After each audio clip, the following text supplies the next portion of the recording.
when certain things are taken from you and you don't realize how simplistic they are because you just do it every day, your outlook on life becomes less about what you can have and what you need, which is your health.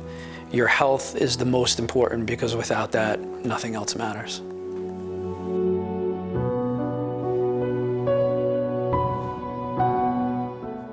My name is Stephen Fallanca. My age is 55, and I am a music producer and cigar company owner. Guillain-Barré syndrome is an autoimmune disease that attacks the peripheral nervous system and shuts muscle groups down throughout your body.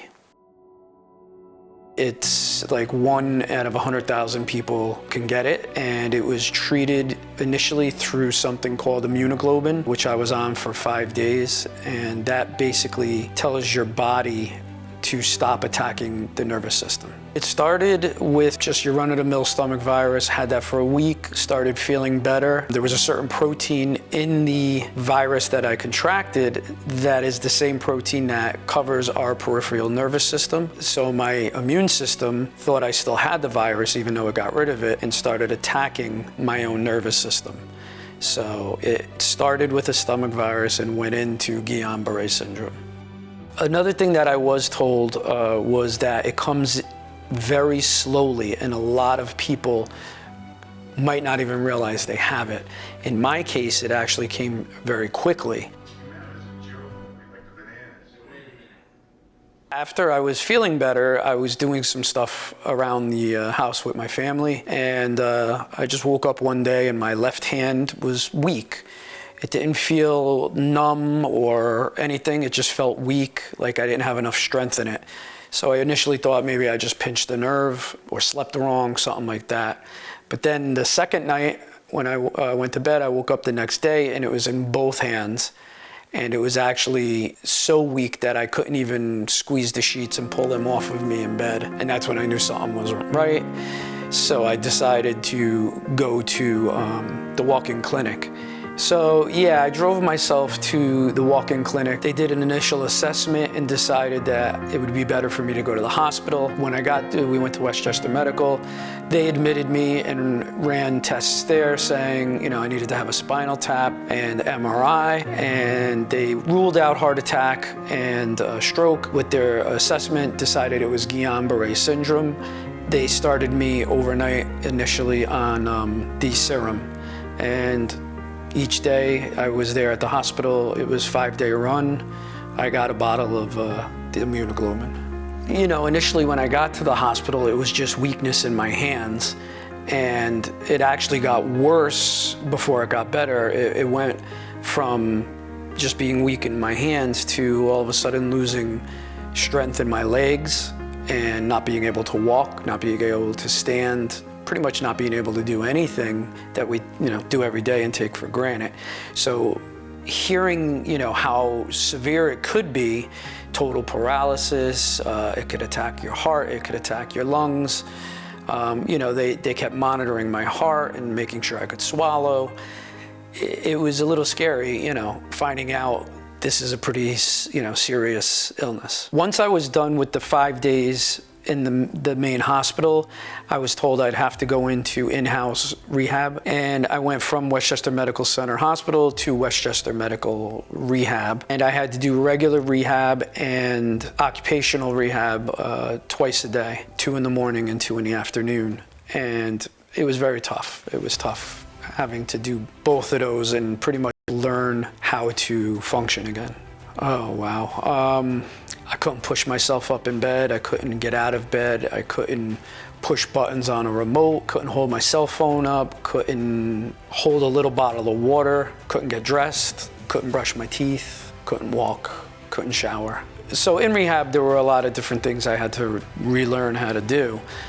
For instance, like opening bottles, medicine bottles, or regular bottles that are in your kitchen. I had to learn how to walk again. And it was very scary not being able to stand on your own, so they actually had to harness me from the ceiling in a vest and lift me in the air and help me slowly put weight back on my legs again to get them to realize the muscle groups and how to function. It was very scary. It was very scary. You know, the first thing that enters your mind is this the rest of my life? Am I going to be paralyzed? Am I ever going to be able to function and take care of my family and do what I need to do every day? Again, the simplest tasks in life we take for granted, and until you can't do them, you don't realize what's important in life. It's faith in believing in yourself, and I had people praying for me left and right, and people from our church and nuns and sending me statues that I kept on the side of my bed in the hospital, and I prayed to every night. To this day, it's still on my night table because I'm still dealing with it. So I prayed to God. I really did. I knew He would help me. My family, knowing that I had to be here for them, my wife and my kids, you know, it was a lot for them to see me go from fully functional to not functioning at all. I just needed to keep pushing and get better for them. I don't know if it's what they consider a cure. I mean, the immunoglobulin is what they gave me to stop it from attacking.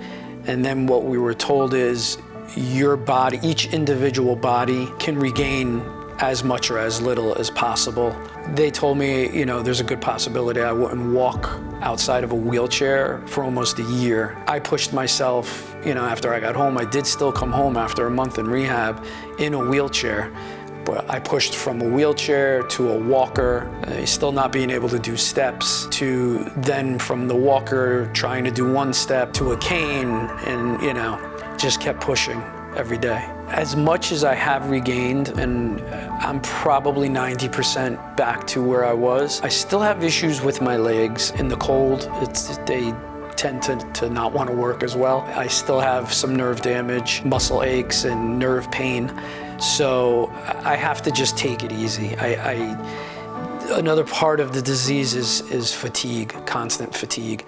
So I have to really just take it easy, you know. I can push through and do things, but then I get tired. So it's just a lot of rest.